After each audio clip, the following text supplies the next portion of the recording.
Thank you very much, sir. In this session, we have with us Dr. Kumar Bera, sir. He will be the speaker for 2 consecutive sessions, this session and the next session 7, and that will start exactly at 12. Before I hand over the session to him and he triggers to his talk on introduction to event triggered control, let me introduce him. Dr. Kumar Bera is an assistant professor in the Department of Electrical and Instrumentation Engineering, NIT Silchar.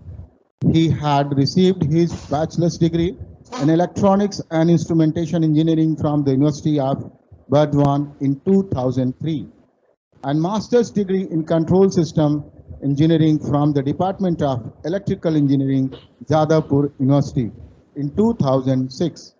He obtained his doctoral degree from the IDP in Systems and Control Engineering, IIT Bombay in 2015.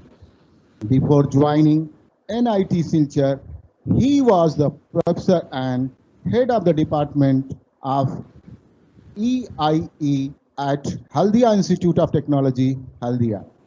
His areas of interest involve linear and nonlinear control theory and its applications in biomedical, robotics, etc. Sliding mode control, event triggered control are few more areas under his control. He has published several international journals, conferences, and book chapters. With my experience, my dear participants, I can say here, you all are going to witness not only a good speaker, but rather a wonderful teacher as well in the couple of lectures today.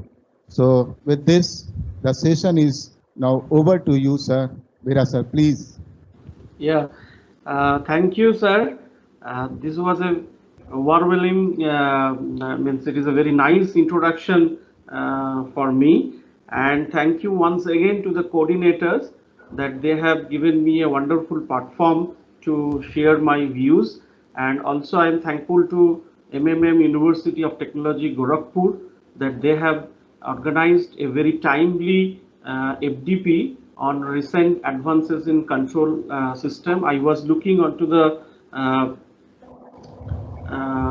topics are covered in these lectures. They are wonderful and they are very recent, and I hope that I will fulfill the requirement of this FDP. So can I share my slides now? Yes, sir.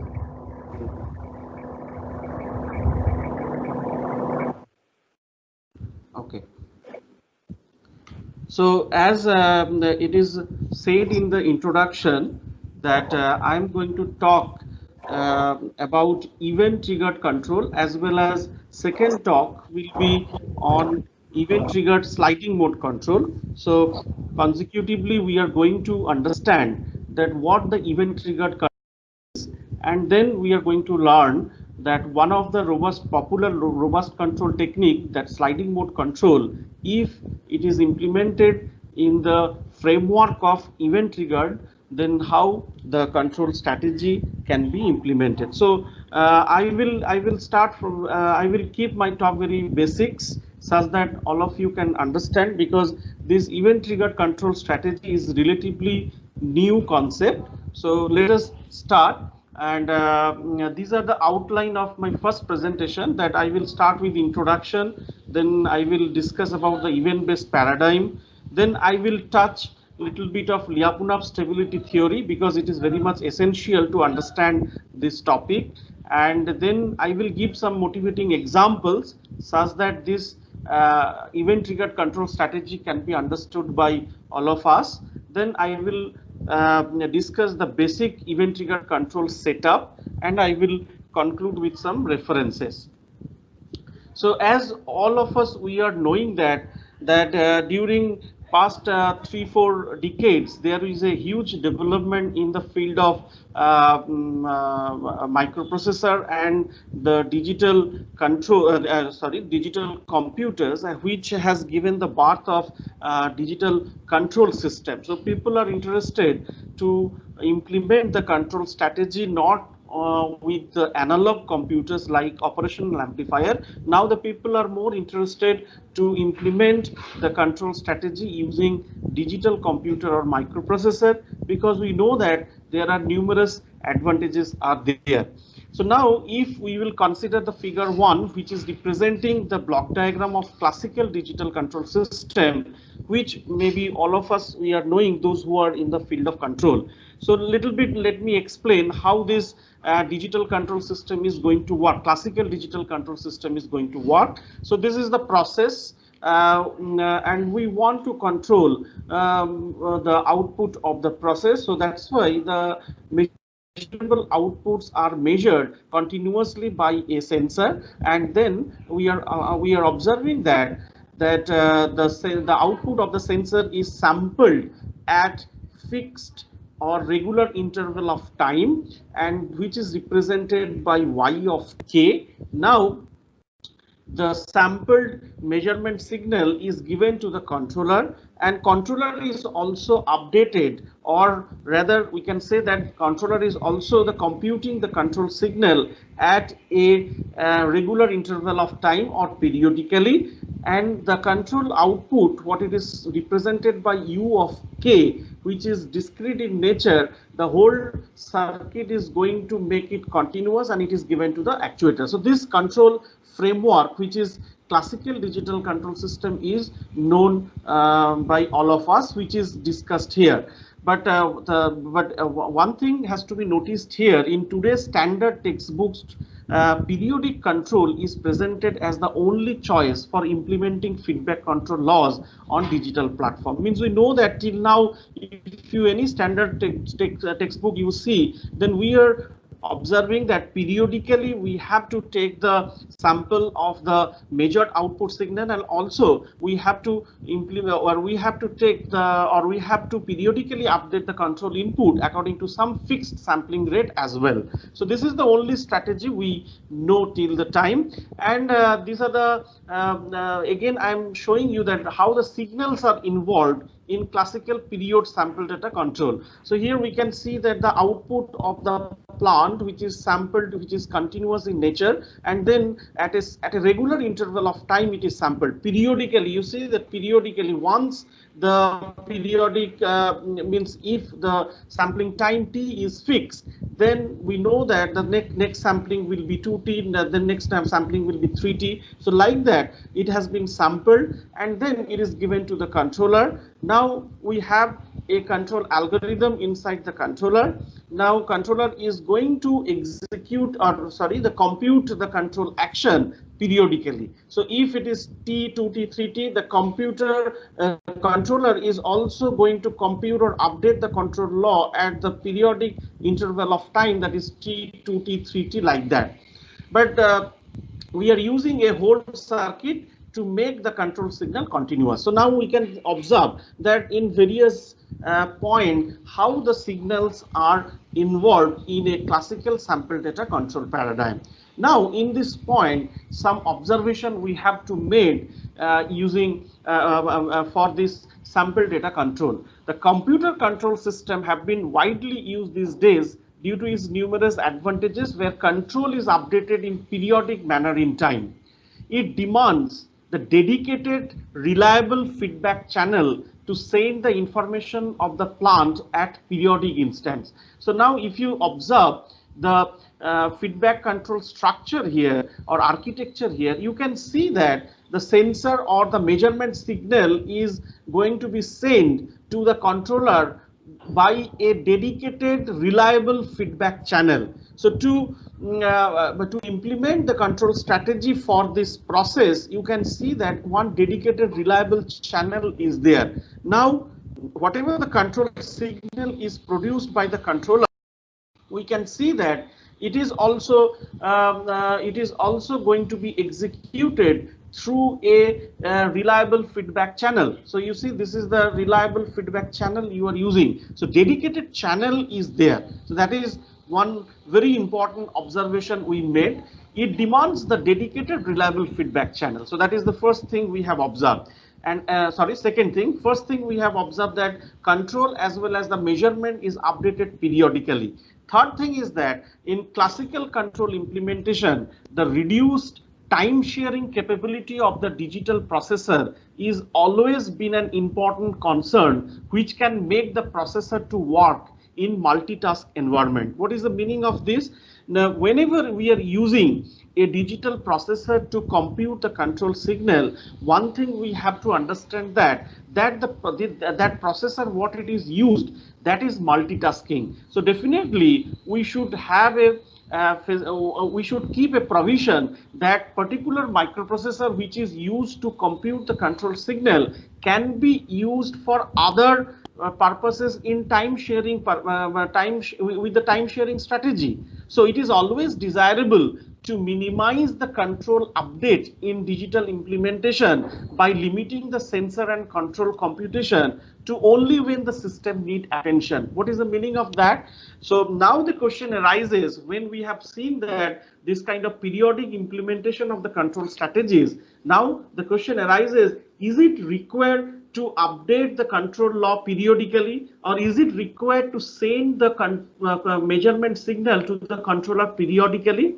Once we are doing it is periodically, whether it is required or not, then unnecessarily we are engaging the processor to calculate the control signal. So then what will happen? We are not going to use, or we are not able to exploit the multi-tasking capability of the processor. So that's why if we are even if we are doing the classical digital implementation, then always it is desirable to minimize the control update. So now the question is that, can we implement, or can we explore some strategy where we can minimize the control update? Means if the system need attention, means if the suppose system is going to from the set point, or the system is not well behaved, can we develop some control strategies such that whenever the system need attention, then only we are going to update the control law?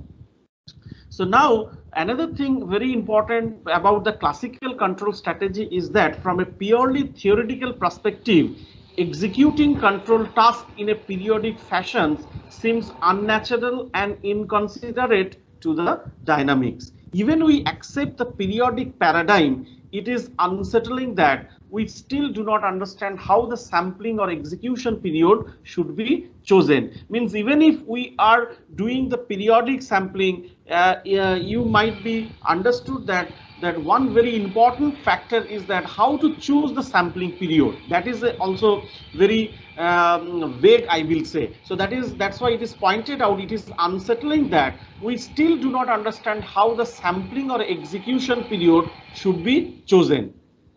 In support to this statement, I will take help of one very important section of IEEE Control System magazine, that is Ask to Expert. I'm going to little bit zoom it. So now if you see, the one fellow has asked one important question here. Let me point out here. One fellow has asked in this section, this is the question he has asked. What is the question? Now, as my first assignment as a control engineer, my supervisor has asked me with developing specifications for a digital control system. Do you have any advice on how I should select the sampling frequency? So this question has been asked by a fellow, and then and the answer of this question is given by Jane Franklin. Maybe many of you have read the book written by Franklin. Now the answer of this question is given by the Franklin, and that is very interesting to know. That is, in general, the overall system performance and budgets press to push the control engineer to set as low as sampling rate as possible. Within this environment, the following three rules guide sample rate selection. What are they? Now, sample as fast as project manager, technology and money permits. So it is quite I will say that it is philosophical. So now, follow the guidelines given in the standard textbook such as chapter 11. Means he is telling that the book written by the Franklin, we have to follow some guidelines. Some thumb rules are there based on some time constant of the system. Some thumb rules are there, you can follow that rule. And third thing is that select reasonable rate and explore other choices by simulation. So why I am discussing this fact? Because one important thing here is that there is no very concrete guidelines are there to select the sampling rate. So in this situation, all of you are knowing that we are nowadays focusing on network control system. So last decade is for network control system, then IoT, Internet of Things. Okay, so all of us, we are focusing to this kind of system because we are getting numerous advantages using this network control systems as well as cyber physical system and Internet of Things. So what is the common architecture in between this network control system and IoT and cyber physical systems?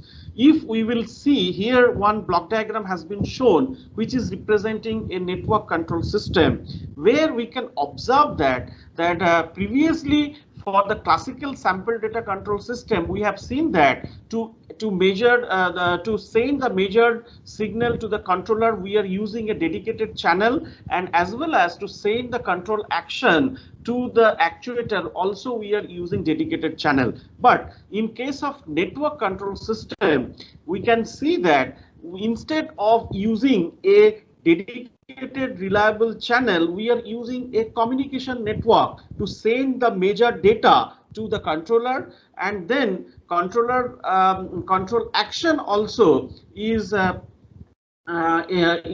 sent through a common shared digital network to the plant. So now the question is that if a communication network is introduced, then what are the challenges we are going to face of this network by this network control system?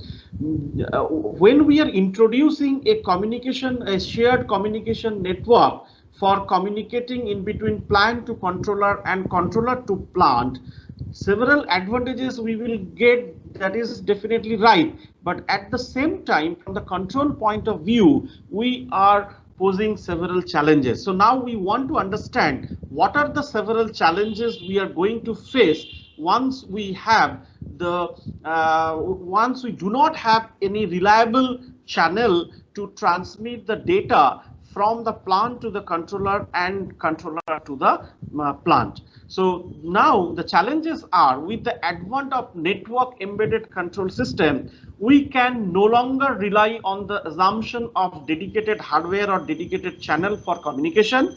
Embedded systems are characterized by reduced computing and communicating capabilities, because maybe it will be wired or wireless network. Available power is limited, has to be carefully managed. So in this situation, what we need to design a control theory which can integrate the control, computation and communication. And what is our objective at this point? Now our aim is to reduce the rate of messages transferred to the shared communication channel to reduce the communication burden, because a single communication network or a digital network, it is shared among the all other controllers or all other system, or it could be used for other purposes also. So if we able to use some strategy by which we can reduce the rate of messages transferred through the shared communication channel, so definitely we are reducing the communication burden, and this will minimize the power consumption in wireless communication, because so many devices is battery operated. So if the rate of messages transferred are reduced, so definitely we are not consuming the battery power in that way. So on the other hand, the reduction of communication traffic is the most effective method to minimize the network induced imperfections on the control performance. So whenever you are using a shared communication channel, then the shared communication channel can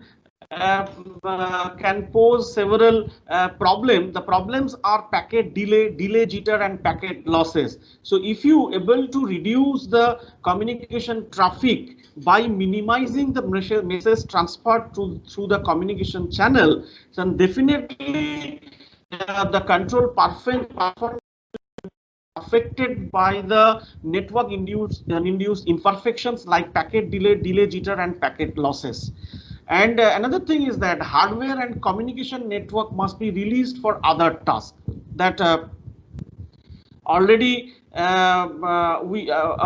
already I have indicated that hardware and communication network must be released for other tasks. Means if we want to explore the computational capability of the microprocessor, then we should not engage the microprocessor for unnecessary computation. So hardware sensors, actuators, controllers used in the loop should be used only if necessary to save energy in battery powered equipment. So these are the objectives now we want to fulfill when we are in the network control system. So now in this respect, if we see the classical sample data control system, are they able to meet this objective? So if we do a close look on classical sample data control system, then we can see that the measured output signal is sampled periodically according to a fixed sampling rate. So there no chance to reduce the message transferred rate of message transferred in case of some classical sample data control, where we are where the sampling rate is fixed. Once the sampling rate is fixed rate, you have to transfer the messages, and controller periodically updates the control input according to a fixed sampling rate as well. So there also you cannot minimize the computational capability of the processor, because once the sampling rate is fixed, controller is also periodically updating the control input. The periodic sample data paradigm evolves according to certain clock sequences with an equal time distance between two consecutive clock instants. Means once the T is fixed, then you know all the futures, the sequences of sampling in case of periodic sampling. So that's why it has been told that once the sampling rates are determined, all future sampling instants are known and fixed. The sampling action is performed along the horizontal axis, that is the time axis, known as remain sampling. In case of periodic sampling, another way we can define it, that is called remain sampling, where you can see that the sampling has been done at the time axis, that is T, 2T, 3T, like that. So it is based on time axis, and here you can see that the sampling is driven by a clock. The periodic control update, that is Tk plus 1 minus Tk, which is the difference between two consecutive sampling instant, that is indicated by capital T, which is fixed and known. And our claim is that it is efficient in terms of effective use of resources, that is communication bandwidth and power consumption, etc. Because once the sampling time is, sampling time is fixed. Hello. Hello. Sir, I think somebody has unmuted himself. All the participants are requested to mute yourself. Can you can do the mute, no? Okay, sir. Okay, sir. You have the capability to mute. Yeah.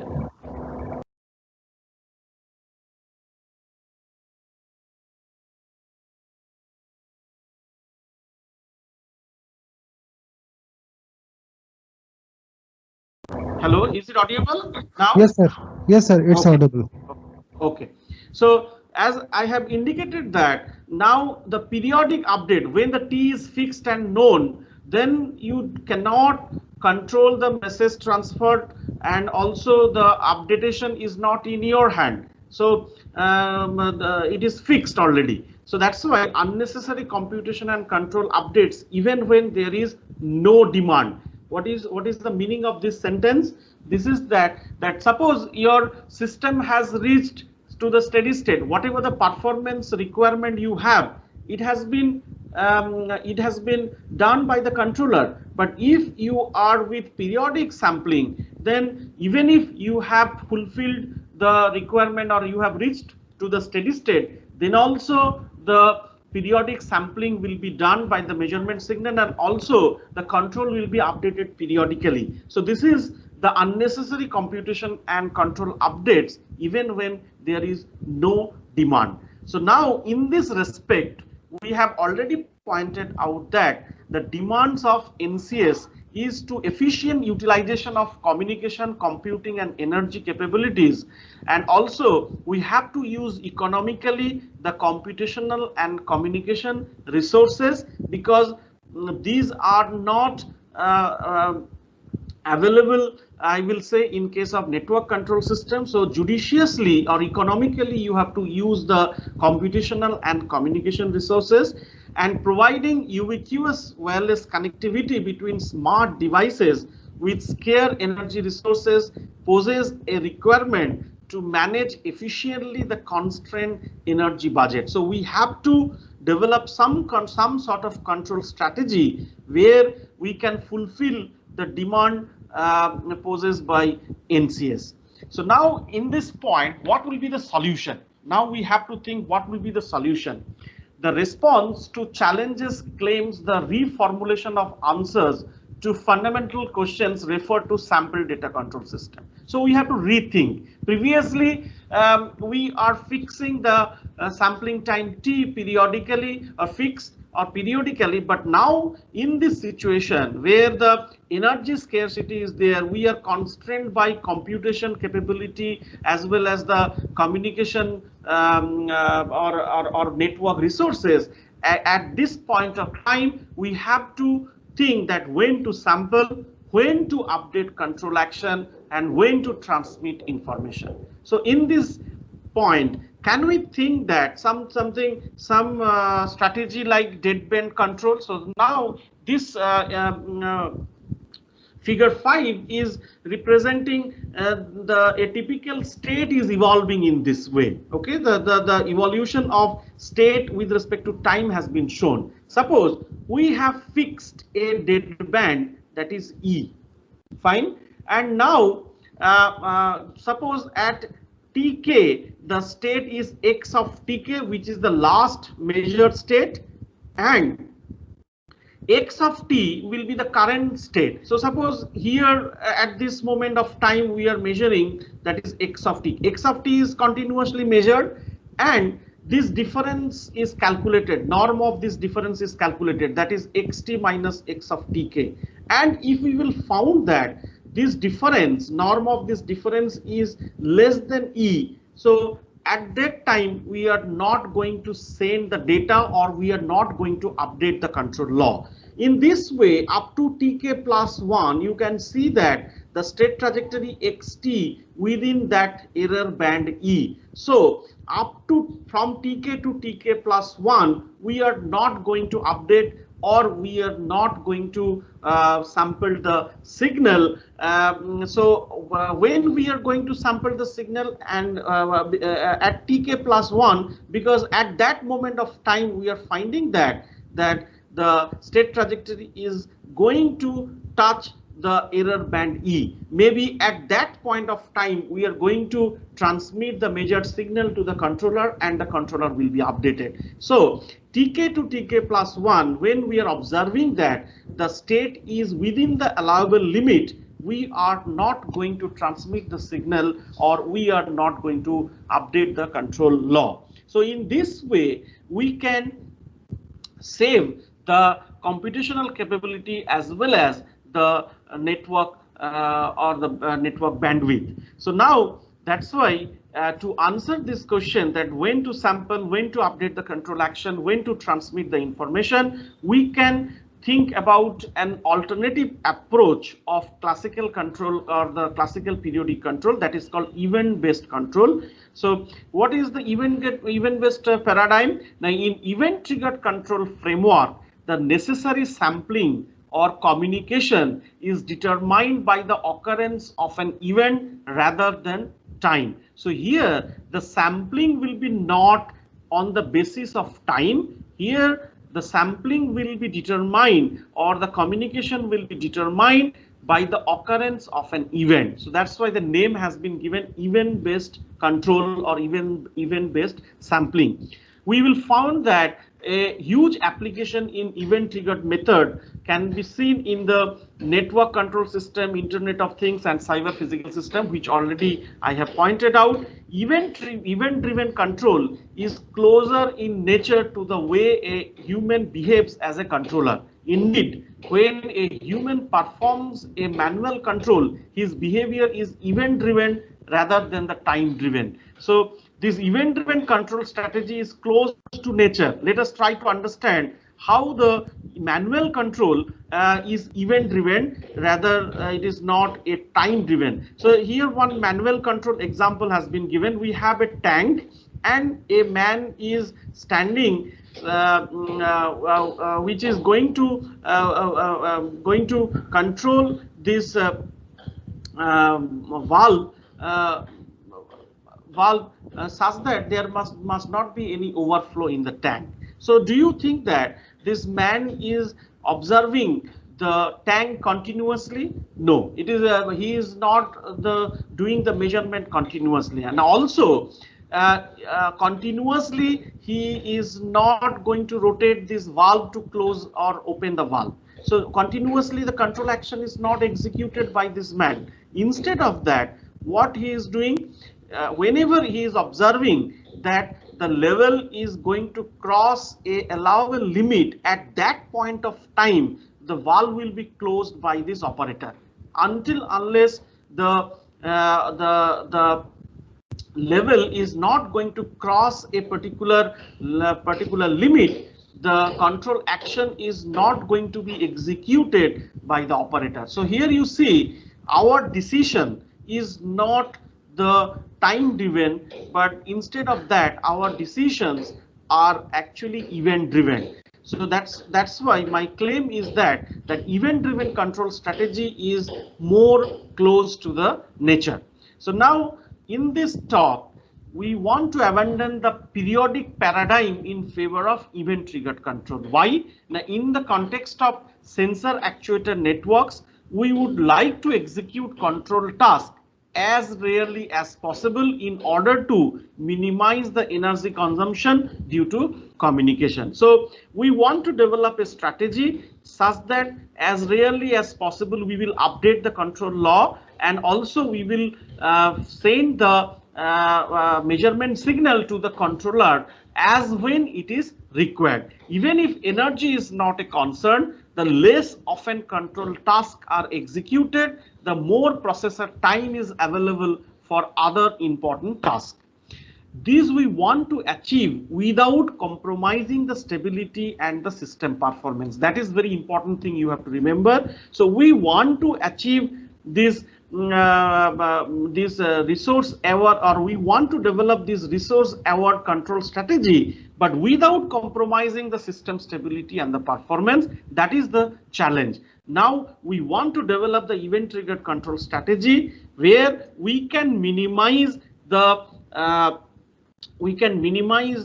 communication instances, or we can minimize the communication burden, as well as we can minimize the computational capability, and without compromising the system stability and the performance. So now in this respect we will see the event-based control loop. So now here the figure 7 is representing the event-based control loop, where we can see that we have introduced two new things. One is smart sensor, which is also known as event generator, and another is smart actuator, which is also known as control input generator.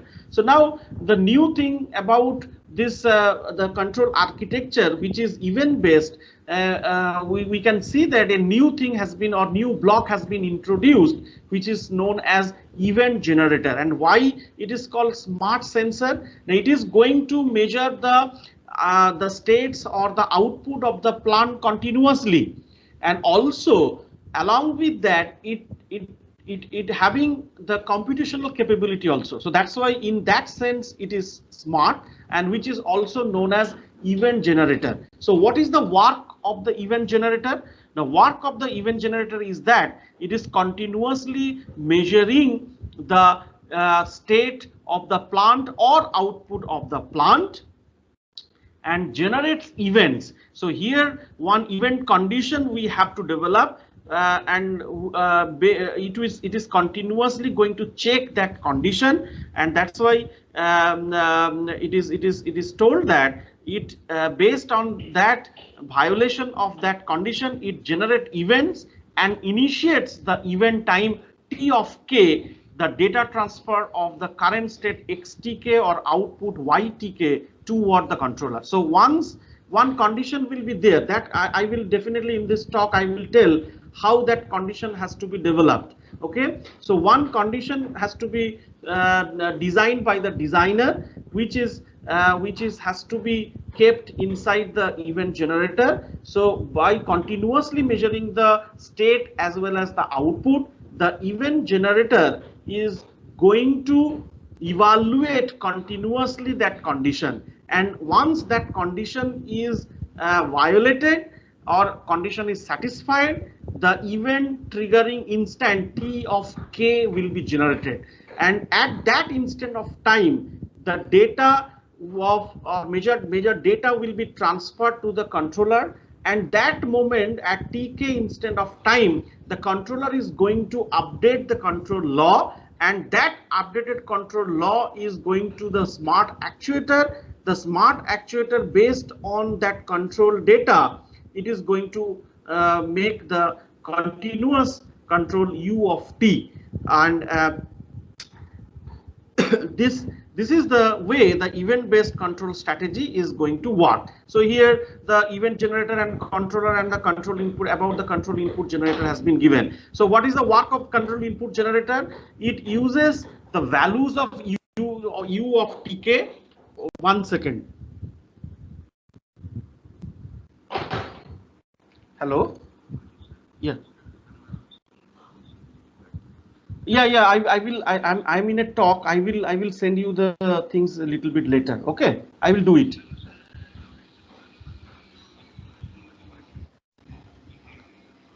No, not required. I will just put the signature. I'll send you. Maybe a little bit later. I will do. Okay.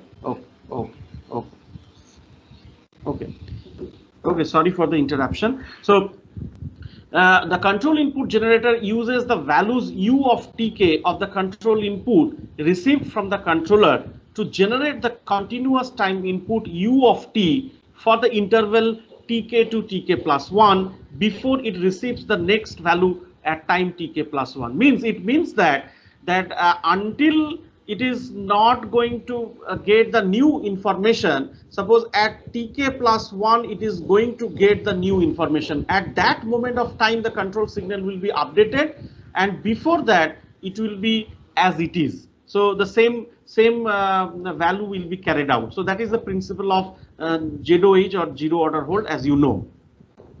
So here you can see that event-based sample data paradigm, whatever the signal associated or involved we can see. So here y of t, you see it is continuously varying. Now it is given to the sampler. Now the sampler is not going to sample the output or the state means at regular interval of time. Now you can see it is going to sample at not periodically. Instead of that, it is aperiodic in nature, and now when to sample, that will be directed by the event generator. Now this signal has been given to the controller. Based on the control algorithm, it is going to compute the control signal, and which is given to the whole circuit to make it continuous. So here we can see that in case of event based control, the sampling is not done for the measurement signal periodically. Instead of that, it based on some event and which is given to the controller, and controller is not also going to be updated periodically. Instead of that, whenever the event is generated, at that moment of time it is going to be updated. Otherwise it is going to send the old signal to the plant. But here one thing we have to remember that all these things we want to achieve without compromising the system stability as well as the system performance, that we have to maintain. So again, to make the things very clear, here this figure where a comparison has been shown in between the periodic and the event triggered. In case of periodic, a typical evolution of the states with respect to time you can see, where you can see that the sample has been taken at a regular interval of time.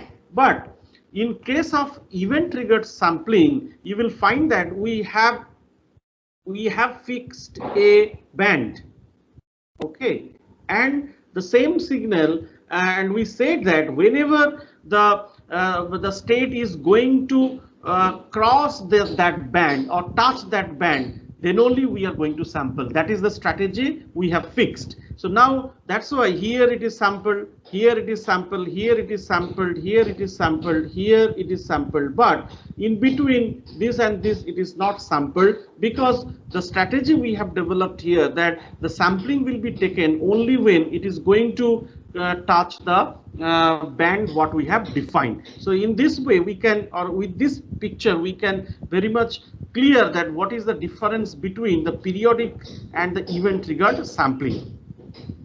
So now we want to summarize what till now we have discussed. We have come to know that event triggered strategy is a aperiodic control implementation strategy.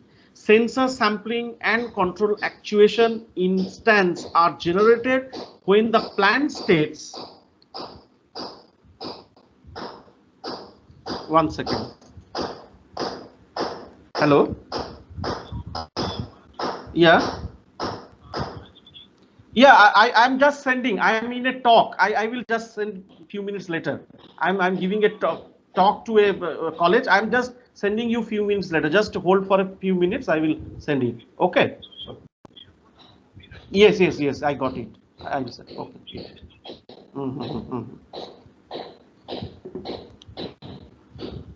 Okay. So now, sorry for the summary is that sensor sampling and the control actuation instance are generated when the plant state deviates a certain threshold from a desired value. And now in this technique, essentially a stabilizing, which is known as event condition. So this is the very important thing you try to understand, the stabilizing or event condition. So basically later when I will give the example, you will find that the event condition will be derived from the stability analysis. So basically it is a stabilizing condition is maintained such that the application of control signal at certain time instance, those are not necessarily spaced in periodic intervals, known as triggering instance, to the plants ensures desired stability or performance. Okay, so later on we will see that how from the stability condition we can derive the event condition, and why the event condition is necessary, because event condition will tell you when to sample, and also it will tell when to update the control law. The triggering rule, that is event condition, governs the control updates, that already I have mentioned, and sampling action is performed along the vertical axis because it is based on event, which is known as Lebesgue sampling, because in contrast to that we have discussed the periodic sampling is the Riemann sampling. So here you see now no longer we are going to do the sampling in the time axis. Instead of that, whenever the event is generated based on the state xt, then only we are going to sample. So definitely the sampling instances are not equidistanced. It will depends on when the state is going to violate or going to satisfy the event condition. Based on that, the sampling will be done. So no longer the sampling is governed by a clock. Instead of that, the sampling will be governed by a event. So with that, we are now want to understood what's new with the event-based control. So till now we have understood, okay, to save the energy or to save the communication bandwidth, we can go for the event-based control. But what new with the event-based control strategy is, so sample data control theory is no longer applicable because its fundamental assumption of a periodic sampling is violated. So till now, whatever the theory we know to find out the stability, to design the controller using classical periodic control theory will be no longer applicable for an event-based control strategy. As the sampling time is not predictable and the sampling frequency changes from one event to the next, there is no chance to represent the planned behavior at the sampling instance in a compact form as in sample data theory. The continuous time model has to be integrated for the current sampling time. So I want to mention here what is the meaning of this point. That is, as the sampling time is not predictable and the sampling frequency changes from one event to the next, there is no chance to represent the planned behavior at the sampling instance in a compact form. Previously, you see, we know that suppose a system, if it is in discrete domain, if it is represented as x of k plus 1 is equal to a of xk plus b of u of k. Okay, so k is the sampling instance, and suppose we have developed a control u of k, state feedback control, some minus suppose f into x of k.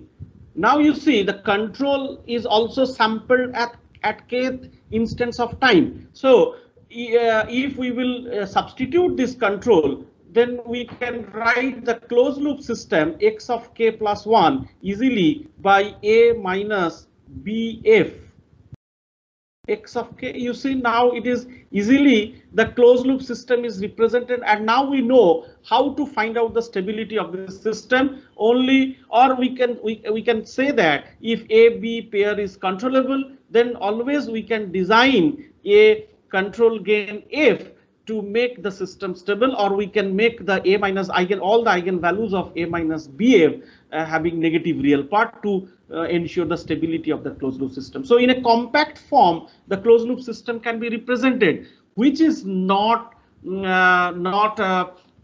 possible for the event triggered case, because you see here we don't know in advance what will be the next triggering instant, because the next triggering instant will depends on when the event will be generated, and when the event will be generated, when the condition, the stabilizing condition will be violated, or when the stabilizing condition will be satisfied.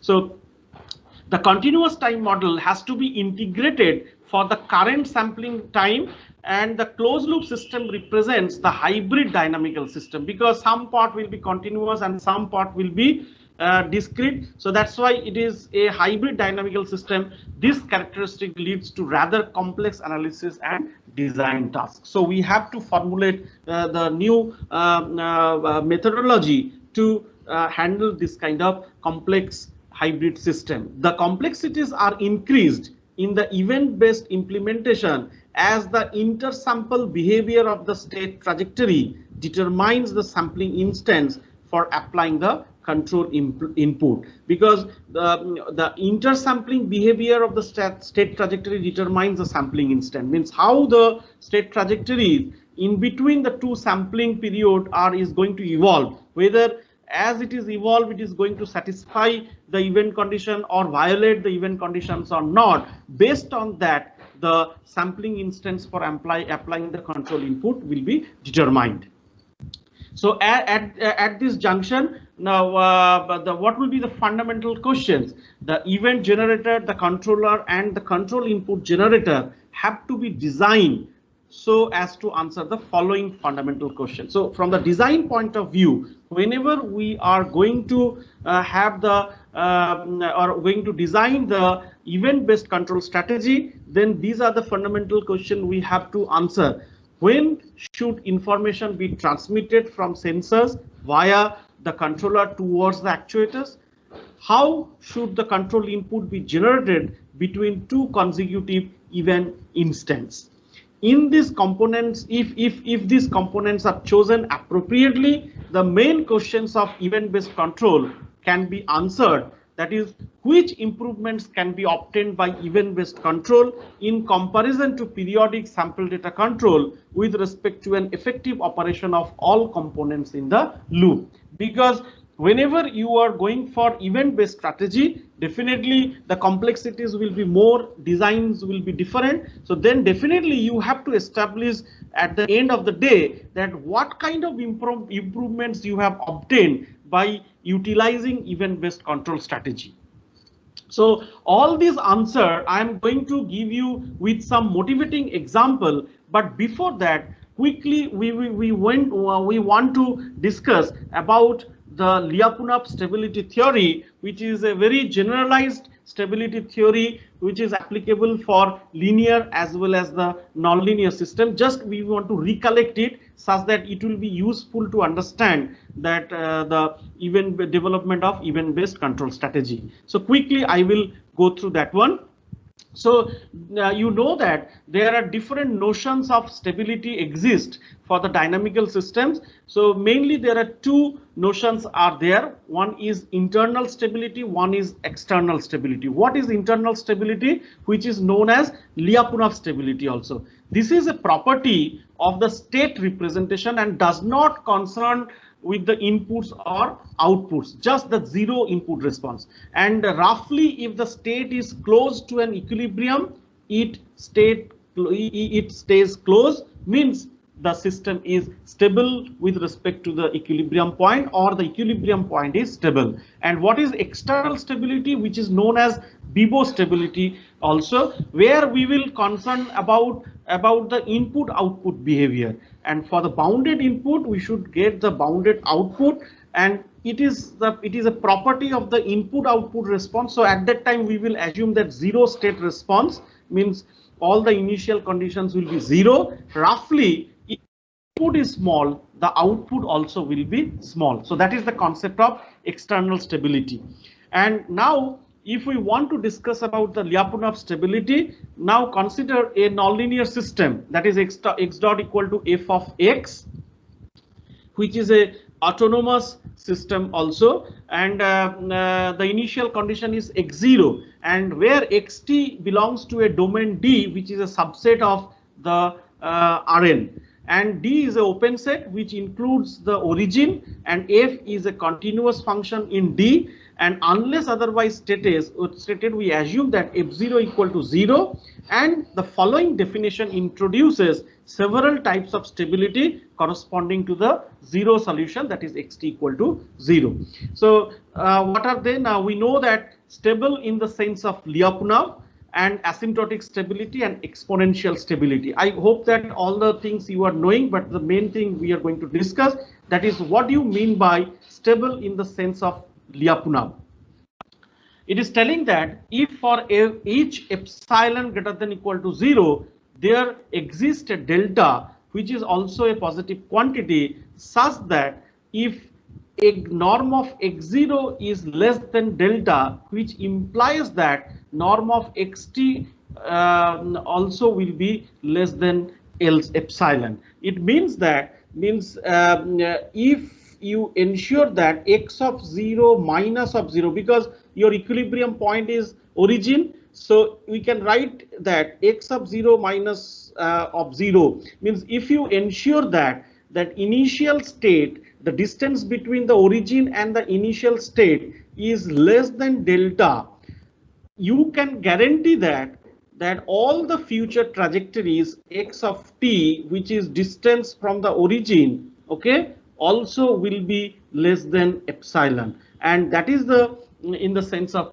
Lyapunov stable. Or other way you can say that if the x of 0, that is initial condition of the system, belongs to a ball with the radius delta, then you can say that all the future trajectories of the system x of t for t greater than equal to 0 will be belongs to a ball with a radius epsilon. And I used to tell this stable in the sense of Lyapunov in a challenger phasor problem. What the challenger is telling? Challenger is telling that challenger gives an epsilon and tells that can you ensure all future trajectories will be remain inside the ball with the radius epsilon.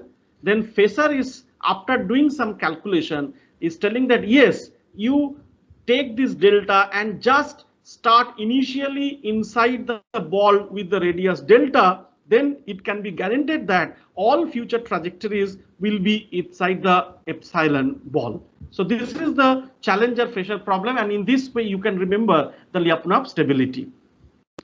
And also similarly we can say that asymptotic stability, that not only means it is not will be inside the epsilon as the t tends to infinity, the xt is converges to the equilibrium point. At that time we will tell that it is asymptotic stable, and exponentially stable when it is going to converge to the origin exponentially.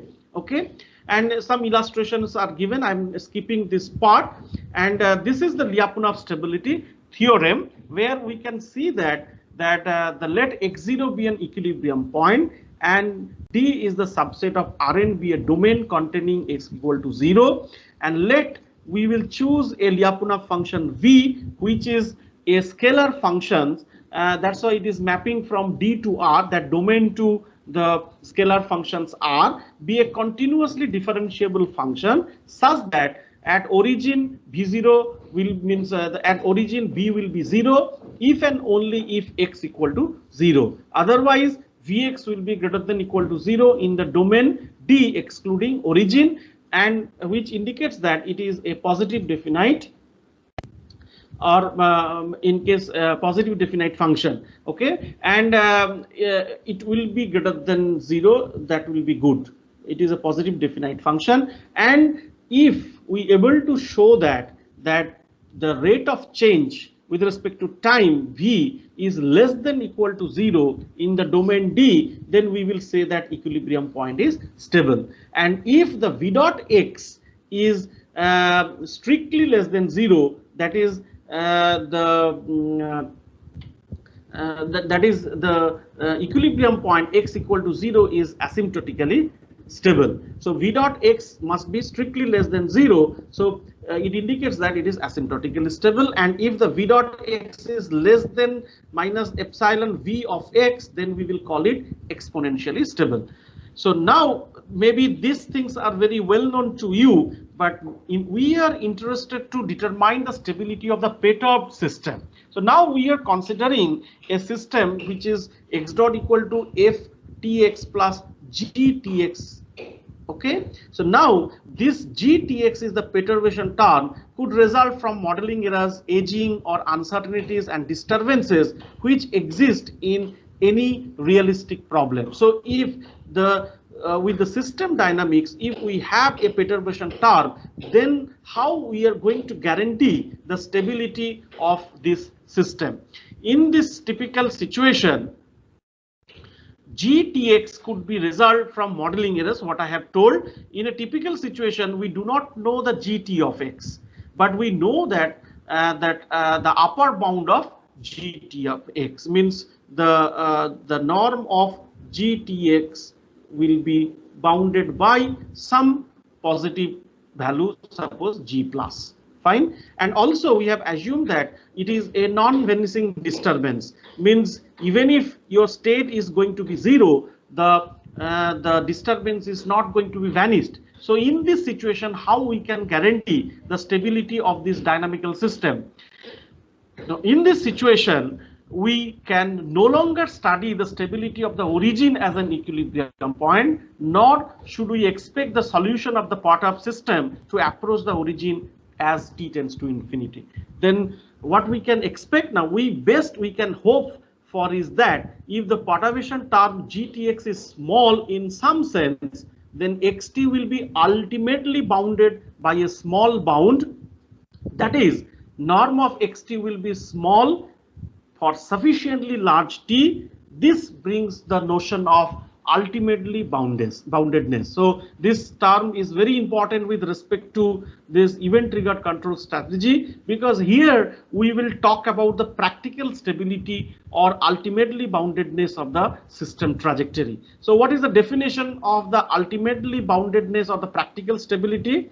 Now, hold the state xt inside a set omega d. So now the thing is that instead of reaching to the origin, it has been asked that can you guarantee that all the future state trajectories will be inside the omega d, and it is going to enter to this omega t in a finite time, and once it will enter to this omega d, it will be remain inside that ball or the region which is omega d. So this is the challenge. The challenger has asked that one, and the facer is telling that yes, we can guarantee that all the future trajectories of the system is going to enter to the in a finite time to the ball called omega d, and it will be remain inside there. If you start x0, means if you start initially within a ball that is omega 1, and the set omega d is said to be robust positively invariant. So if you guarantee this, then we can say that we have achieved the practical stability of the system. So that's why here another way it has been defined, the solution of x dot equal to ftx are said to be uniformly ultimately bounded if there exist positive constant b and c for every alpha which is in between 0 and c. There is a positive constant t such that if the initial x of t0 is less than a, which guarantees that all the future norm of all the future trajectories will be less than equal to b in a finite time t greater than t0 plus t. They are said to be globally uniformly ultimately bounded if 3 holds for a arbitrarily large values of a. So this is the definition of the practical stability. So now this is the background we have prepared. Now we are ready to understand the motivating examples where we want to discuss two very important academic example. One is an event-driven PI controller for set point tracking, and another is event-driven PID controller with the aim of velocity tracking for a DC motor, a situation occurring often in industrial practice. So because PID controllers are very known to you, so that's why I have chosen these two examples, PI controller and PID controller, and we want to see how this controller can be implemented in the sense of or in the framework of event triggering strategy. So let us start with a scalar plant. So first example I am discussing, that is an event driven PI controller for set point tracking. So first you consider a plant that is x dot t equal to a of xt plus b into ut plus dt and yt equal to xt. So output is the state. So it is a scalar plant. So that's why xt belongs to R. And ut also belongs to R. It is input is also scalar, and we have a disturbance dt that belongs to R is unknown, but the that maximum bound of the disturbance is known, that is d max. Moreover, the output yt is assumed to be given by the plant state xt. So output is measurable, means the state is measurable, that is xt, and that is the output of the system. Now we want to design the PI controller for this system. Okay, so what will be the PI controller? Now you see PI controller has been defined in this way. So this is x dot ctit, okay, continuous time, okay, is equal to yt minus wt. What is yt? Yt is the output and wt is the reference input. So that is the difference, that is basically that is error. we used to know that that is the tracking error.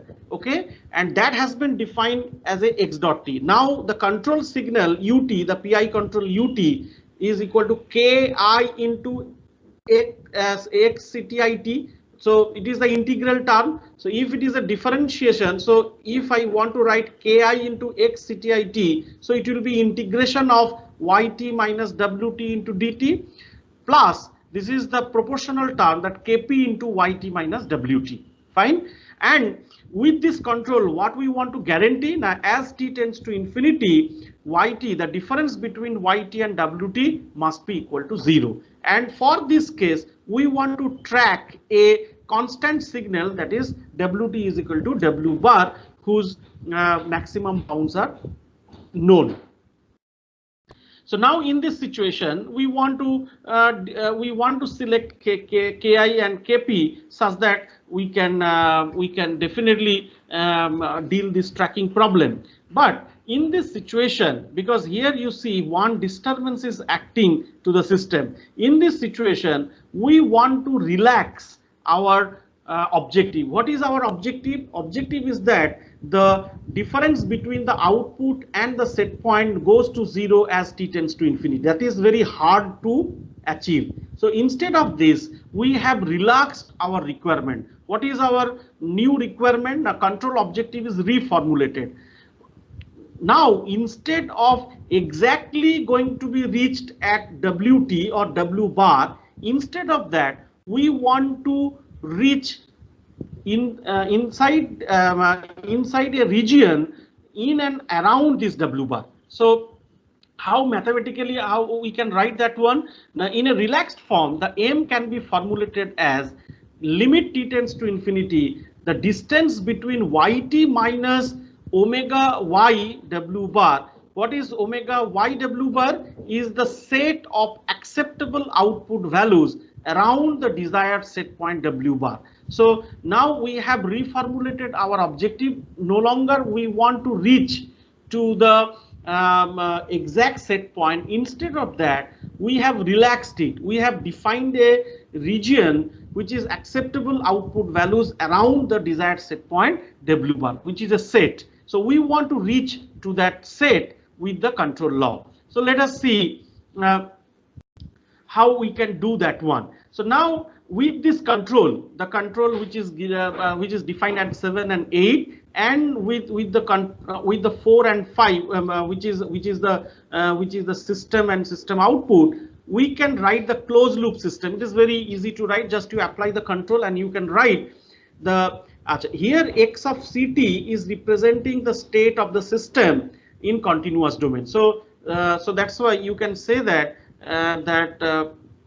one second, that is x of ct is used in the following to denote the planned state of the continuous time pi control loop. Means what I want to mean that x of ct is equivalent of x of t, what we have defined earlier. To distinguish from the event triggered case, we have denoted by x of ct. Okay, so here x of t and x of ct is same when we are using a pi control in continuous domain. And now you can see this is the ai and this is the fi related to the reference signal. This is the matrix related to the disturbance signal, and this is the output. Fine. Now how can I guarantee the system stability? Fine. Now you can see that two exogenous signals are excited the system, that is the reference signal and the disturbance signal. And from the theory of ultimately uniformly boundedness, we come to know that the uniformly ultimately boundedness of the states can be guaranteed only when this wt and dt is bounded. So that already by assumption we have assumed that one. Along with that, this AI matrix must be Hurwitz, and this has been shown that if a plus b kp is less than 0, then it will be Hurwitz. So now we can choose a kp matrix in such a way that we can guarantee kp means the controller gain kp can be chosen in such a way that always we can guarantee a plus b into Kp less than 0. So in this way we can achieve the system or the tracking, we can deal the tracking problem using PI controller when it is implemented continuously. Now the same thing we want to implement in event triggered context. So how we can implement it in event triggered context? Now we can see that this is the plant, and the plant output YT is measured by the event generator, and this event generator we have to design. Means now we are not going to take the sample of YT periodically. It depends on this that at what instance of time we will take the sampling, that will depends on the event generator, and YT of K will be given to the PI controller, and based on that Y of TK, and at that TK instant of time PI controller will be updated, and it will be constructed continuous in continuous time by zero order hold.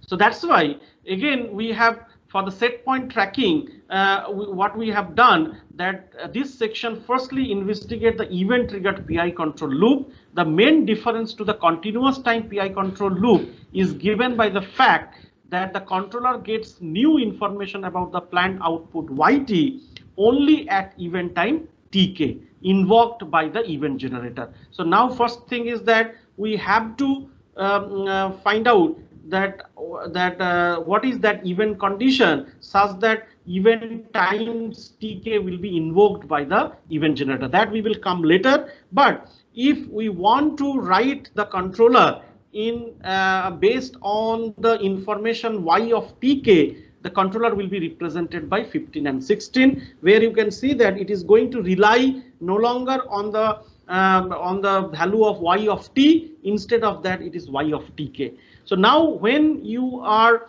going to take the sample at Y of TK, then definitely there will be a measurement error or output error which is defined by YT minus Y of TK. And with this error, we have rewritten the controller, and the controller is represented by 18, 19. Now this controller has to be given to the continuous time system, and we have tried to write the closed loop system with this controller. Now if you see the closed loop system, AI will be same as before in the continuous time, FI also will be as before, EI also will be as before. Only the new term you are observing that one term is there, GI into ET, where GI is in. So one term you can see which is related to the measurement error. Now if I want to give the guarantee of the guarantee the stability of the system, the WT must be bounded, DT must be bounded, and ET must be bounded. So this is the clue to choose the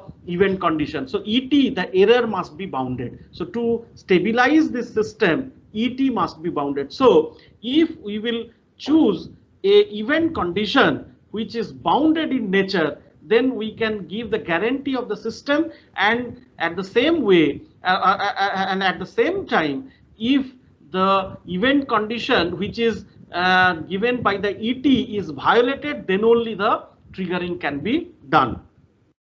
So that's why the ET, that is YT minus YTK, is defined by E bar, which is a predefined threshold. So that's why it has been given that to prove the stability and the set point tracking property of the event triggered control loop, the output error ET has to be bounded. So that is the stabilizing condition, and from there we are actually deriving the event condition as I have mentioned earlier. So now this theorem is saying that that event triggered PI control loop using event condition has the following properties: that plant state will be GUB, means globally, uniformly, ultimately bounded, and also it possesses the relaxed set point tracking property, means no longer we do not want to reach to the set point. Instead of that, we will be inside a region, and that allowable limit has been provided by this condition, that W bar minus Y hat is less than equal to E bar, as long as the output of the system will be inside this E bar, we are not going to update the control law. Whenever it is going to cross the threshold E bar, then only we are going to update the control law. So with this motivation, we have simulated with this plant, and I'm going to show you the result, where you can see that the red one is the response for the continuous time system, and the blue one is the response for a for the event triggered case, where you can see that it is inside the allowable limit. So in this way we can prove that. And also, if you here it is not calculated, it is calculated in the next example, that in case of periodic implementation, if the number of control computation, if you see, it will be definitely higher than the event triggered case. In case of event triggered case, actually it has been calculated. You see, only 18 times, these are the instances the events are generated, means these are the instances the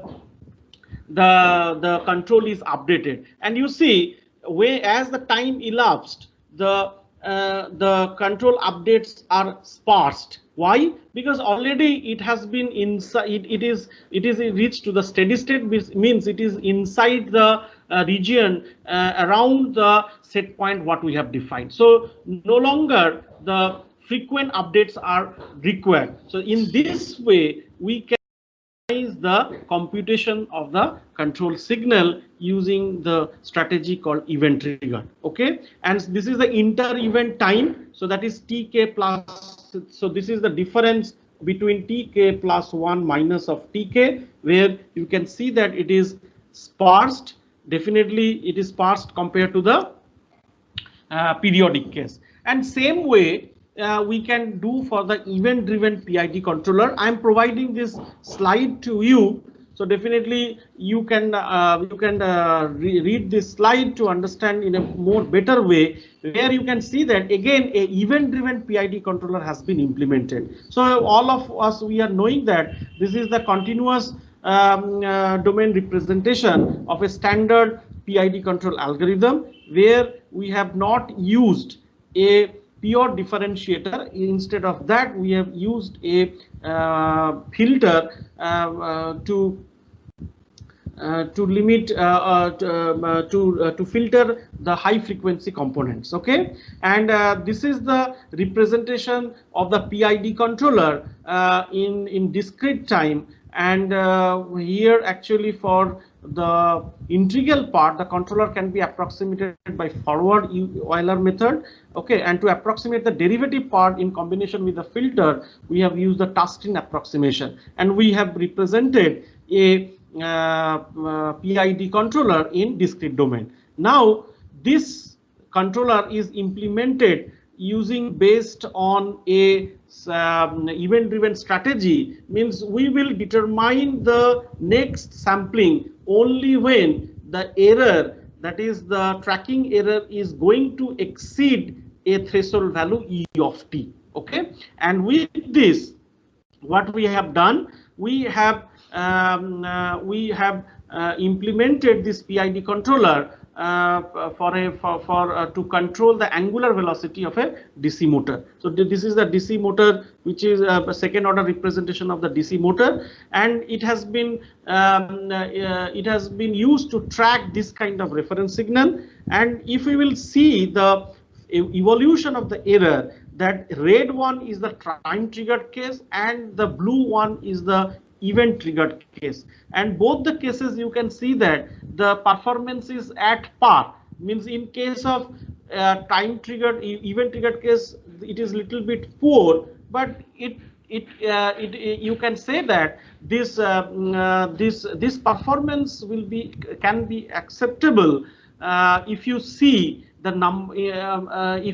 number of updates in case of time triggered and in case of event triggered. So that I'm going to show you. That is, if you see this is the cumulative triggering, means how many number of triggering has been done in case of time triggered. In case of time triggered, you can see it is the cumulative triggering is 3 into 10 to the power 4, and in case of event triggered, it is only 1.5 into 10 to the power 4. It is almost 50% saving, means 50. So here you can see that number of control updates needed for the time driven controller is 30,000, but in case of event driven, it is 14,490, which is the reduction of 50% in the number of control updates. So definitely you are going to save the computational capability of the processor when you are implementing the event triggered strategy.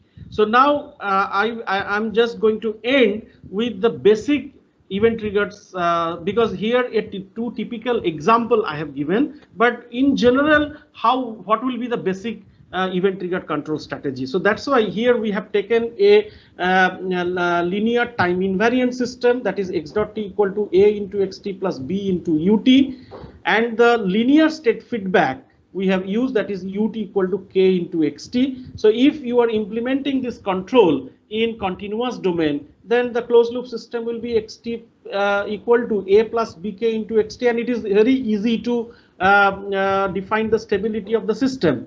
But if I want to implement this x dot equal to a plus bk into, it means this control law in event triggered context, then how we can do that one? So for that, and how we can find out the event, how we can evaluate the event condition, that is very important to understand. So to do that one, here one thing, it has been shown that the event triggered executions where the sequences T0, T1, T2, T3 is no longer periodic, neither specified in advance, but rather implicitly defined by an execution rule based on the state of the plant. And that's why when we are not doing the sampling regularly, we have defined a error et equal to x of tk minus xt. And when we are applying a control based on this sampled signal, that is k into xt, then we have rewritten this dynamics of the closed loop system with this error. And we are finding that we have an extra term, that is e of t. Okay, and now if this et is equal to 0, means when et will be 0, now xt, when you are doing the continuous implementation, that is xt equal to x of tk, and that time it is very easy to guarantee the stability of the system. Now if this et term, the error term is there, which is due to the measurement error, then how we can guarantee the stability? Now the concept of that ultimately uniformly boundedness will come. Now this guarantee, we can guarantee the stability of the system only when the et is bounded. And now how can I find out the relation of et with the state such that we can guarantee the stability of the closed loop system? And then the Lyapunov will help us. So here we have done dv by dt, where v we have taken for the linear system, that is x transpose px, and we are finding that ultimately dv by dt, if you are doing, we are getting minus a square norm of x square plus norm of et square. So there, now this is the hint that what must be the et chosen such that we can always guarantee that dv by dt will be less than equal to 0. So to do that one, we have cleverly chosen et equal to less than equal to rho into a into xt, and if you substitute that one, ultimately we are finding that it is minus 1 minus rho square into a square norm of x square. So now this et equal to rho into a norm of a into xt will play as a event condition. So whenever this event condition is violated, then only the sampling will be taken and the control will be updated. So here, which is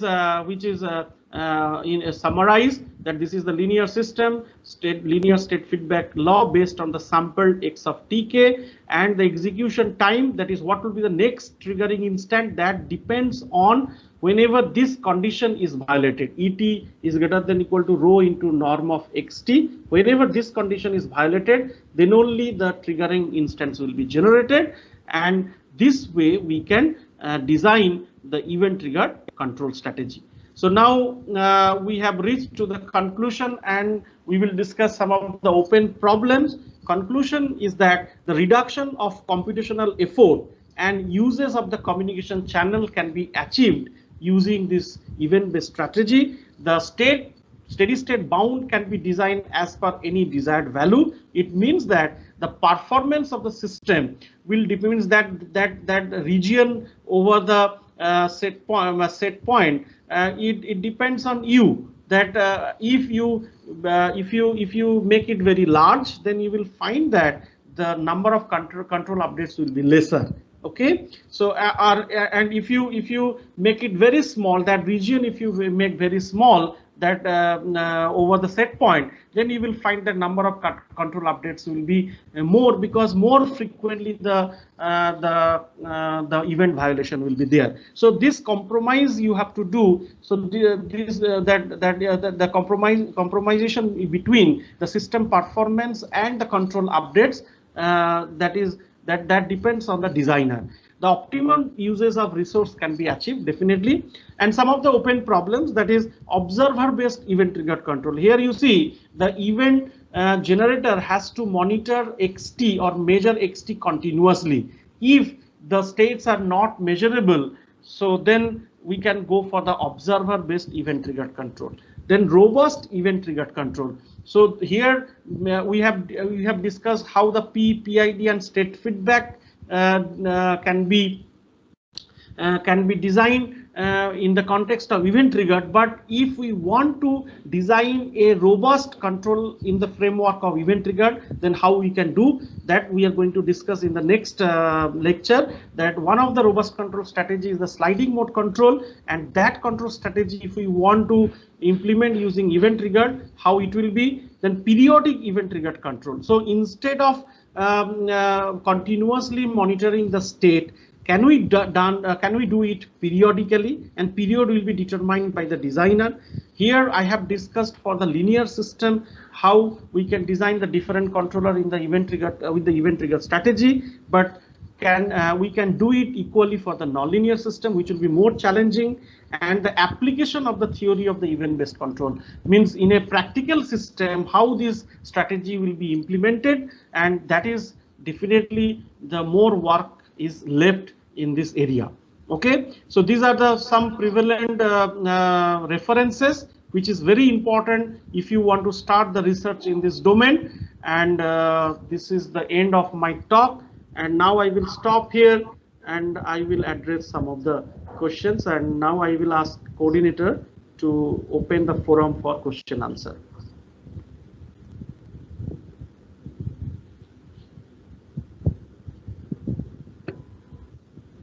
Thank you very much, sir, for your nice delivery. So may I request the participants, please, if you have queries, you can write in the chat box. We can coordinate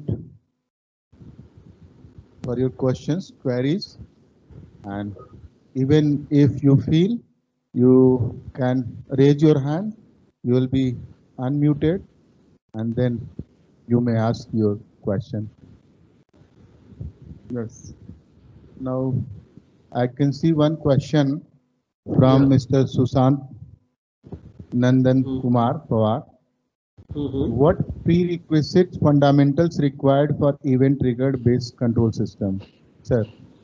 So it is what prerequisite fundamental means. You want to say that if someone wants to study or research to start the research in event triggered based control, then what are the fundamental things he or she must be knowing? That is the question.